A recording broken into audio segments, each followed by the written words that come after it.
Hello ladies, I'm Vallotton. I'm so glad to be here with you again. We are on day 5 and we're talking about finding the one versus becoming the one. And girls, we all know that from a young age, most of us dream about the day that we would find our Prince Charming, and we dream about the day that we would pick him out of the crowd and say, that's the one, that's the one, that's the one I've been waiting for. And although that is a fun dream, although we spend lots of years as little girls dreaming about that day, sometimes it can take us down a not so helpful road. How many of you guys have wished that you could walk into a room at church or youth group and not actually search to find your guy? How many of you have wished that you could actually go to that meeting or go to that event, youth event, and not spend the whole time scanning the crowd and searching?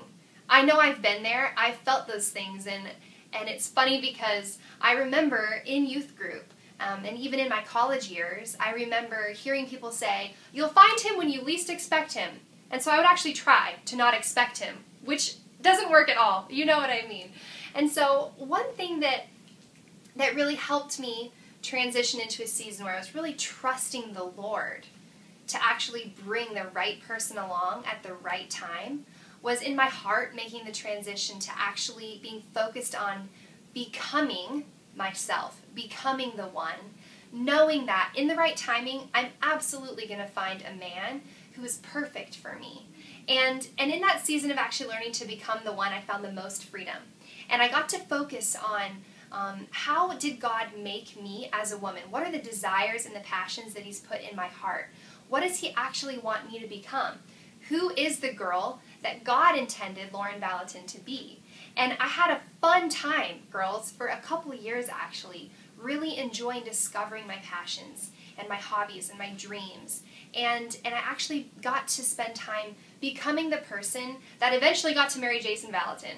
And I could have never known that was going to happen, but God cultivated something inside of me that made me perfect for someone else after I took time to actually just let the true me come out.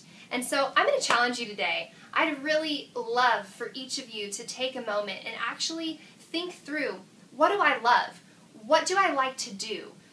What is the life that I have to offer my friends around me? What do I bring to a room that no one else brings? What are the intricacies of my heart and my life that reflect God that nobody else has to carry?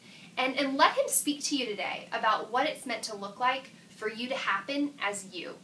I'm excited for you girls. Keep going. You're doing great.